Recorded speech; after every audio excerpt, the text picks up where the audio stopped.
Hi, my name is Connor Wickens. My UAL number is 347531 and this is my Unit 8 FMP project. The theme of this year's project was British culture. British culture is the culture of the UK, which is influenced by a combination of the nation's history, the royal family, its Christian beliefs and its religious life. Its culture within the era, the British Empire and the individual cultures of England, Scotland, Ireland and Wales. For my FMP idea, I went with something that I find quite interesting and I've known quite a bit on for a while, and it's going to be about a pair of twins based in London, England from the 1960s called The Krays. For this idea I have planned to do a website stating their chronological history, some of the movies and medias based on the events that happened, and to do some photography of a place that is quite famous in their history.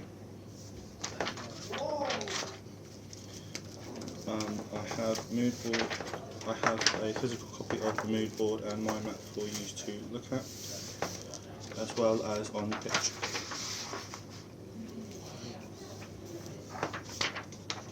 The research I will intend to do for this project will be primary and secondary research. The primary will be the basics of who were they, what did they do, what were they jailed for, and who did they know.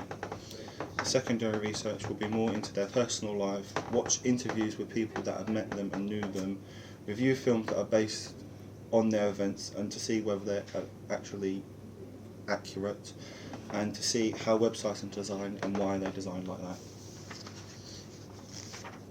For my quantitative and qualitative research, I will be making basic surveys and more complicated surveys to get more people's responses and to see what age group would best suit my project. Basic summary of the Krays is that back in the 1960s of London, the two twins called Ronnie and Reggie were a couple of gangsters that started out by running a small gang called the Firm in London and slowly tried to take over London. Along the way, Reggie met his wife Frances Shear, who he would eventually marry after being proved innocent to conspiring to demand money with many scissors.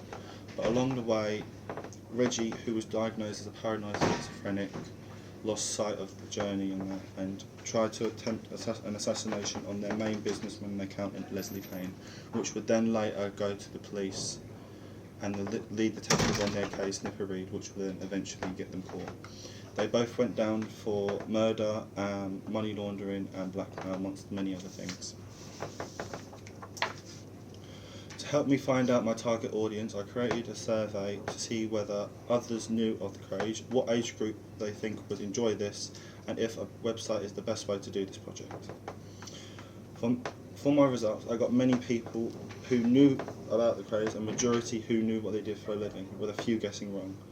Now then, when I did the age group, I had a variety of different ages, from majority of them being adults and seniors, with a small amount being teens.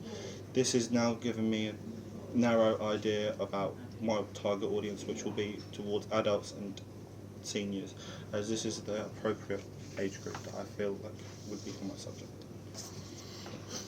Design and format. For my design and format, I have made physical copies as well as digitals on the PowerPoint, and I have colour coded as to what each one will be. So if you was to click on there, it would be that. I also have other designs of what it could be, etc., etc.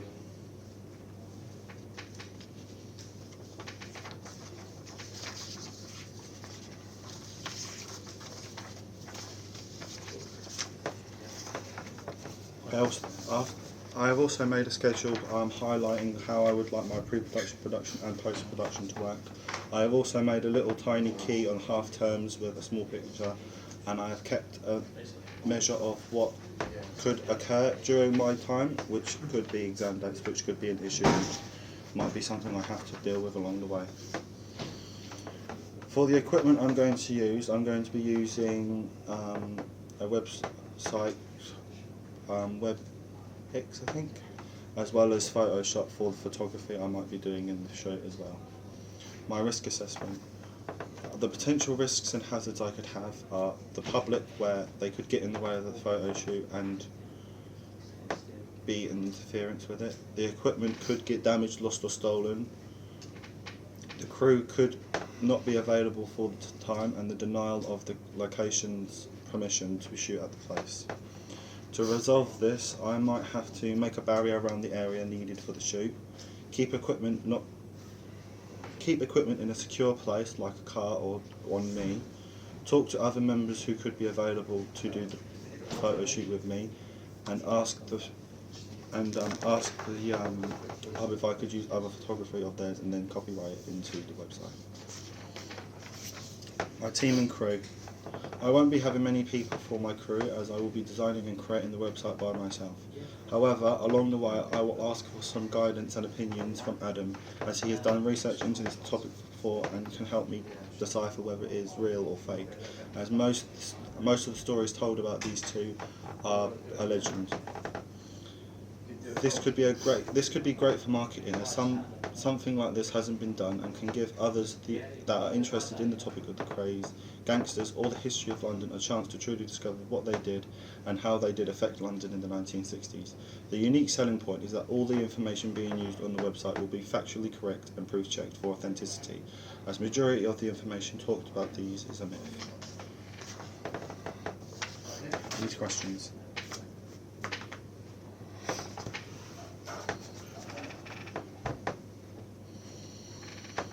So the photo shoot, you mentioned the pub.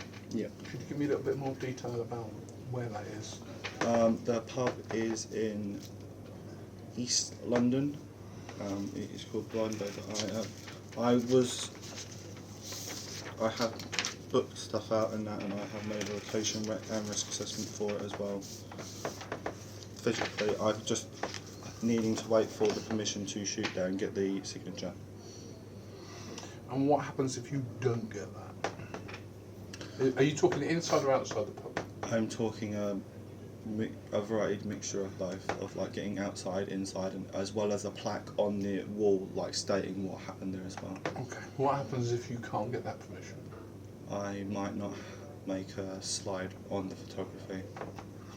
Have you got alternative places you could take a picture of? Not in mind, but I could have a look around, see what's familiar, and try and see what else was included in their history to add photography into it.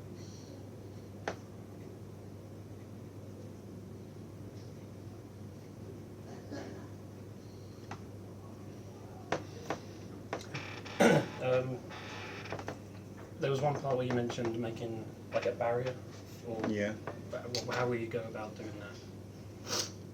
I would ask if I would ask at the actual location if they've got any like barriered posts and that to make an area, and I would put up signs as well to say there's the photo shoot going on. Okay.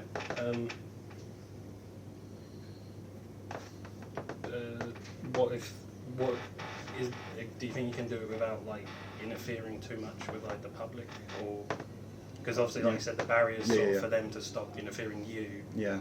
But you might I might be interfering them as well Yeah. at the same time. Yeah.